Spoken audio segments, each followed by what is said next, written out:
All right, hey everybody, welcome back to CHRTC 309. That is Sociology of Youth and Religion once again, and today we are talking late secularization or religion as alien. Okay, so what's going on here? Basically following, Rodney Stark's apparent victory in the battles around secularization, right? The no secularization crowd's victory. There's been a sort of growing cohort of people that have nonetheless clung to classical secularization theory, albeit, what they tend to say is that it's happened in a different way and later than what we thought. Now, probably the most prominent of these for a long time was a guy named Steve Bruce out of University of Aberdeen in the UK. Recently, though, like in the last year, there's been a few other people who've basically picked up this same argument that, basically we were not wrong about secularization when we took it from Marx, Durkheim, and Weber. No, in fact, we just got the timing wrong, right? That secularization actually is happening. It's just happening a little slower than we thought at the end of the day. So, right, basically that's what this looks like. We're going to run through his argument that basically, we have late secularization. It happened a lot later than we had thought, but it's still happening. And that as a result of it, religion is becoming alien. Now, this part of the argument, and when I talk about self-limiting secularization a little bit later, one of the things that becomes clear is that Bruce is aiming at a sort of Starkian argument about a sort of up and down, wavy kind of way that religion kind of keeps going, right? So in a nutshell, right, self-limiting secularization sort of says, yeah, you're going to get secular moments, and then you're going to get a swell of kind of religious reactions to it, and then religion's going to kind of pop back up, right? And so what religion as alien is Bruce's attempt to say, look, that might have been true in the past when everybody shared a sort of, background language of religion, but it's not going to be true going forward because increasingly religion has become alien. And I found this, I'll never give up this graphic now. I found this, which is like a Christian, like an Eastern Orthodox icon with an alien head on it for my religion as alien slide, and it's brilliant. I love it. All right, so let's dig in to Steve Bruce and late secularization and religion as alien. So probably one of the more prominent advocates of classical secularization theory today is a guy named Steve Bruce. And Steve Bruce is a sociologist of religion out of University of Aberdeen. He's basically either famous or infamous for continuing to defend secularization theory in its classical form, even when most of the discipline has moved on to one of the other two articulations of secularization theory. Okay, so what does he kind of cite as his evidence? What's his argument? So what he'll say is that actually this theory is basically still correct, that modernity is more or less toxic to religion, and that what you will get over time is basically a decline in religious attendance, and religion will basically move towards a fading away. Okay, so what he looks at, he principally is looking at British information, though he does look kind of across Europe. And what he'll say is that, yeah, secularization doesn't always start in an even sense, right? So that this idea that, by the beginning of the 21st century, Europe would have moved to a completely secular state is essentially wrong.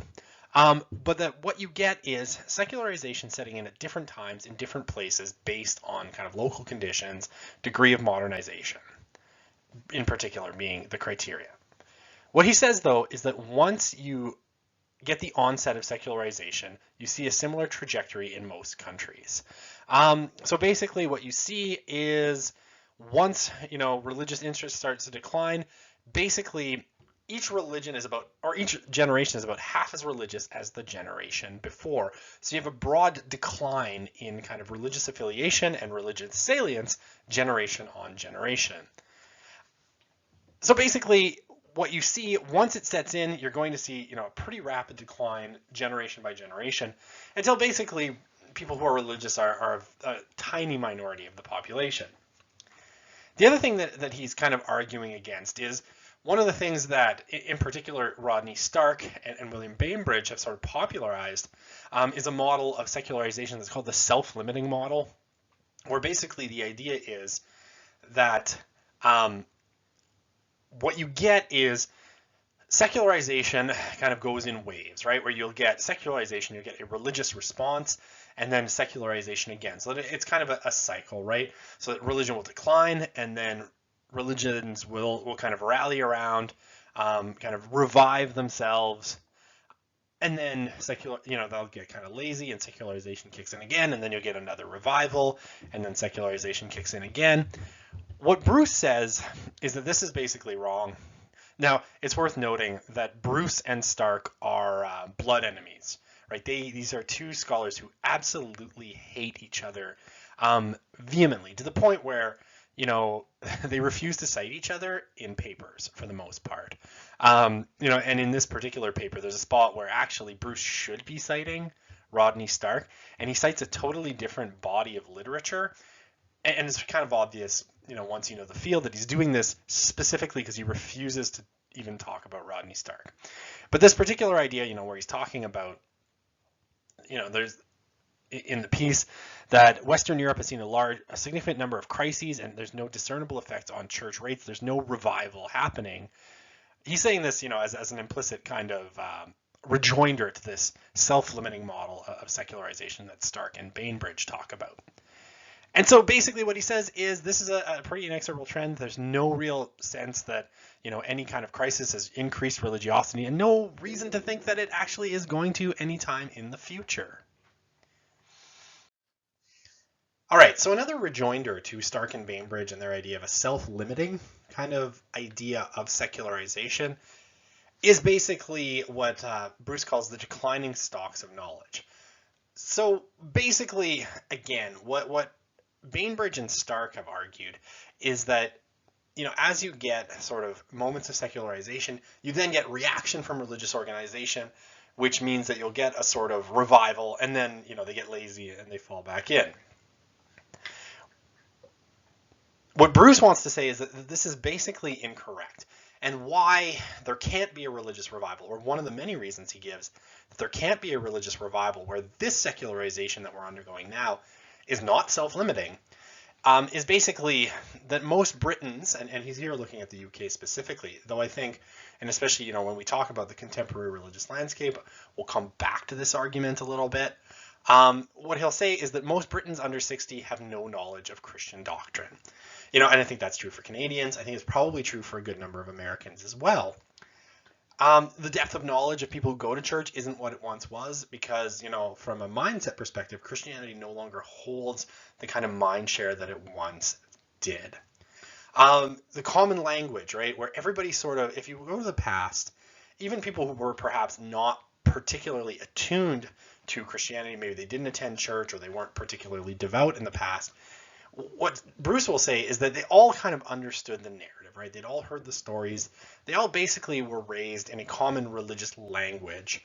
And this, is a world we call Christendom, Western Europe and the United States, up until maybe the beginning of the 19th century, where the religious language of Christianity permeated everything, even if people weren't particularly attuned to it. So basically what Bruce says is that this kind of language of Christianity, this sort of idea of Christendom, was the fuel for past revivals, right? Where you had, say, moments in the past where perhaps, the United States wasn't particularly religious in 1776. Everybody knew the stories, though, so that when the great preachers, when you had your Methodist preachers and then your Baptists coming over from the UK, what they basically brought with them was, a kind of more energetic articulation of the faith, and they kind of revived people's already kind of baseline Christianity. What you get, say, in the 1950s with the neo-evangelical movement and guys like Billy Graham, right, where Billy Graham would go out to these stadiums, right? He would go out to these stadiums, attract 1 million people, in revivals that he was doing, over a week, in cities like Dallas and places like this. And he would preach, and people would give their lives to God, and it created what we think of as the modern evangelical movement. Millions and millions of people with fairly high kind of religious fervor. Again, what Bruce will say is that was based on an American society which in the 50s, 60s, and a little bit less in the 70s, but still broadly in the 70s, all shared this kind of common language of Christianity. They all knew the stories. Today, what Bruce says is that, basically with that decline starting in the 1950s and that half-life, Christianity is no longer the common language of people. Most people don't know anything about the stories of Christianity, aside from maybe the very basics. They don't have the language. And so, like, if I was to go out and try to be Billy Graham today, I can't count on the fact that, people have maybe fallen away from faith, but they still understand the language of faith.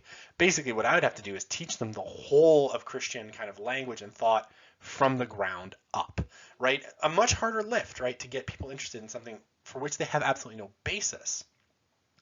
So, this is a problem that he thinks is kind of important.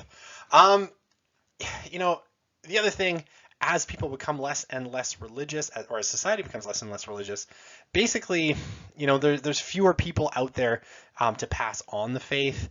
And this is kind of, people learn from their surroundings and from people around them.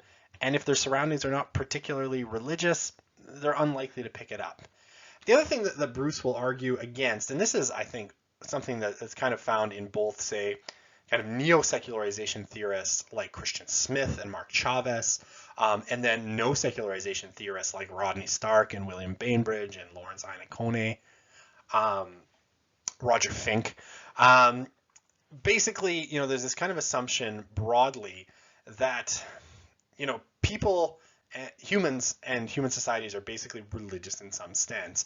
And the other thing that Bruce is kind of arguing in this piece is that, the UK and Europe have been secular for at least 2 generations, right, where religion is at a very low level. And if so many people can get by with so little religion, then being religious is clearly not, a basic part of the human condition. It's a social product, something that societies generate at specific times for kind of specific purposes. And here, again, he's drawing here, I think, on that sacred canopy idea of Peter Berger. So, I mean, at the end of the day, he thinks declining stocks of knowledge essentially mean that, even if you wanted to have a religious revival, right? If I want to go out and be the next Billy Graham, which I do not, but if I wanted to, there's not that base of knowledge to drive it, and increasingly not only are people secular, but they're kind of happily secular, and these societies seem to be going along, rather okay without religion, and that's likely, he thinks, to continue. Another thing that Bruce points to is a kind of social influence of religion and religious people on people around them. So basically what Bruce suggests is that, as marginally religious people shrink as a percentage of the population, and what we do see, and again, when we talk about the religious landscape, we'll see this in really, really stark terms. People who were marginally religious in the past maybe held, say, and if we're talking about the West and Christianity in particular, which again, all of these secularization theories are basically about Christianity, right? They're all about Christian societies in the West for the most part. And so I don't think a lot of this even applies broadly to other societies and other religions in the same way that it does to Christianity. This is really an argument about Christianity in a broad sense. But basically what we see, say, first in Europe and then in the United States, is that the marginally religious from about 1950, 1960 to the present are shrinking as a percentage, basically leaving very religious people and non-religious people. And where you see it most in the United States and Canada in particular is the decline of what are called the mainline Protestant churches, which are in free fall and collapse, right? And we'll talk about that again when we talk about the religious landscape. But what you get, is basically that shared story kind of breaking down. Marginally religious people, there are less of them. Either you're non-religious or you're religious. And so basically, you have very religious people and unreligious people. And very religious people are, sort of a minority. Okay, so what do we know about how people become religious? It's socialization, religious conversion, right, or even religious deepening tends to have a lot to do with social connections, more so than it does beliefs. And when we talk about the rise of Christianity, Stark's, kind of masterwork, which is going to be, sort of the next topic up, we'll talk about social connections and the role that they play. But basically, what we know is that, often social bonding actually precedes belief, right? So a lot of people who convert to, say, new religious movements, and Stark has done a ton of work on this, but people who convert to cults or other new religious movements often, basically they start to belong to the group before they start to believe what that group is selling, which is kind of an inverse of what our sort of instinct is. But the sociological literature on this is actually really, really firm. Okay, so basically, belonging is more important than belief in a lot of cases. And where there isn't a large base of religious people around, right, it's unlikely that you're going to mix with them if you're a non-religious person. So it's unlikely, say, that you're going to develop social bonds with people who are deeply religious. Adult conversion is actually relatively rare. So basically, as the percentage of people who are religious, becomes smaller and smaller, and that marginal percentage where you might have, encountered people who were marginally religious and where it was sort of socially acceptable and socially advantageous to be religious, as those social influences fade away, basically what Bruce says is that, conversion to religion is less and less likely. And here I'll say he cites the diffusion of innovation research to show that people are more likely to entertain some new or practical idea or practical innovation when it's presented to them by either friends or people who are similar to themselves. Interestingly, this is where he should have cited Stark, because Stark and Bainbridge's work on this is really, Stark and Laughlin's work on this is really definitive. But he hates Stark, and Stark hates him too. Stark is I heard him in an interview say, "I've never agreed with anything Steve Bruce says, including 'my name is Steve Bruce,'" which I love. I think it's hilarious. They hate each other, and so here Bruce refuses to cite Stark, though Stark would be the person to cite, in at least on a theoretical basis. And here I actually think is the more kind of elegant and powerful part of Bruce's argument. What he says is now that religion is alien to most people in the UK today, right? That most people are, broadly speaking, fairly secular. And they don't really know that many people who are deeply religious. He thinks that, basically religion today in the UK, and I mean, you can sort of test perhaps for yourself what you know of kind of religious people in Canada and your own experience of them. I think some of this might actually be persuasive and line up, though I don't, have statistics to sort of back it up right here.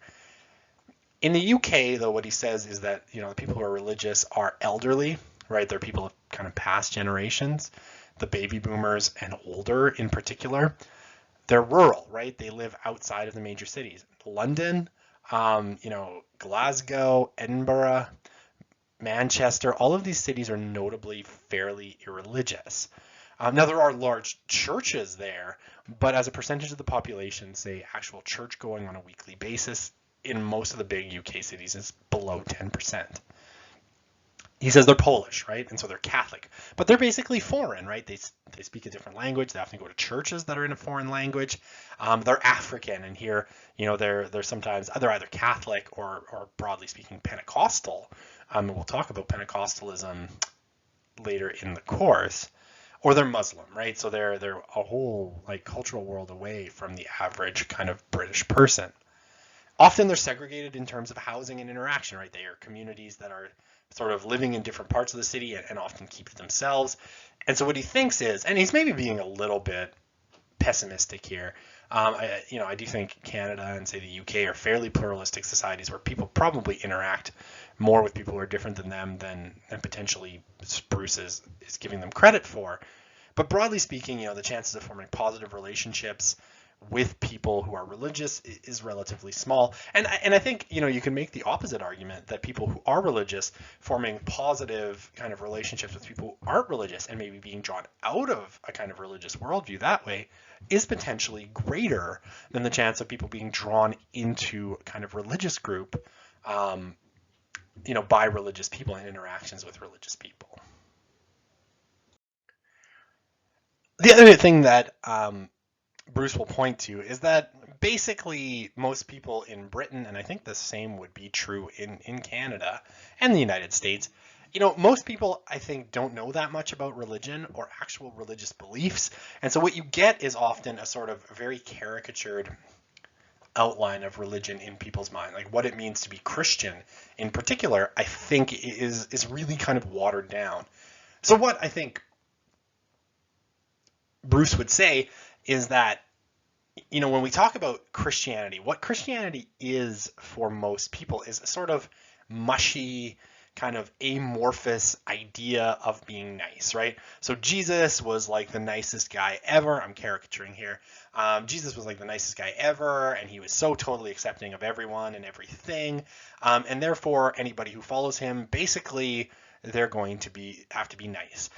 There's a lot of complaints, particularly from religious people, about the way that they are portrayed socially, right? And especially in the media, where a lot of times, like niceness is sort of equated with being Christian, right? And so anyone who, and you'll see this in sort of popular discourses, anyone who isn't being completely nice to people, well, you're not very Christ-like, are you? It is a pretty common refrain, and one that I think a lot of Christians are probably should be uncomfortable with, because it's not, I think, that easy a religion. Anything that's more doctrinal than that is basically condemned as non-Christian, right? So if you happen to, disapprove of a particular moral behavior as a Christian, I think people will tend to see it as not very Christian-like, because Christians are supposed to be like the nicest people ever. So Catholics and evangelicals, of being mean or cruel for opposing same-sex marriage or abortion, without sort of ever consulting what's actually inside those religions. And we'll see some of this too, and I think a lot of this plays into, a concept that comes from a sociologist out of University of Notre Dame named Christian Smith. And Christian Smith, comes up with this term called moralistic therapeutic deism. Now we're going to get a whole video on moralistic therapeutic deism, but I think, what we'll see is that the idea of what religion is, even amongst religious people, is kind of watered down. And then you have sort of the influence of September the 11th, Muslim violence in particular. But what we see kind of following September the 11th is things like the rise of the movement called the New Atheism, which sort of lumps all religions together as one, and basically will suggest that, all religion is violent and irrational, and you get a very negative sort of view of religion across the board, right? Even though here and there, specific religious groups are the ones who are doing violence. Because they're religious, you get a sort of sense that all religion is violent. And that is a pretty broadly spread kind of social idea about religion that I actually think is more widespread than we probably want to admit.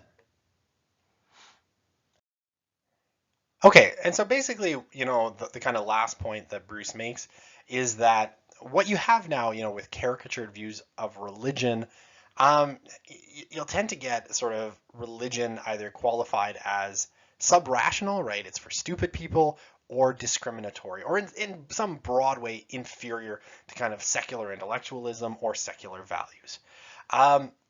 And I mean, I don't think you have to go very far to find this kind of attitude. I think you can broadly find it, say, in the pages of the New York Times, or virtually any other kind of mainstream publication. You can look at it in terms of like, go on Reddit, Reddit/r/atheist, and you'll broadly find this kind of attitude. But what you have basically is that, people who are religious, because they're not particularly well understood, have become othered, right? And this, I'll say, like, lots of religious people who are super intelligent, who are very rational, who believe what they believe for very rational reasons. And I think this is in part what Rodney Stark and Lawrence Ioannacone are arguing when they come up with things like rational choice theories, that religion isn't irrational, it's just a rationality based on different kinds of calculations. But basically this kind of caricatured sense and this othering of religious people makes it very hard for religion to be revived, right? For a religious revival, today to kind of pop up would be particularly difficult, according to Bruce. And here, I think he probably has a point.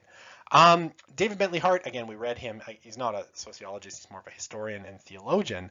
But he broadly agrees with this position in his book, Atheist Delusions.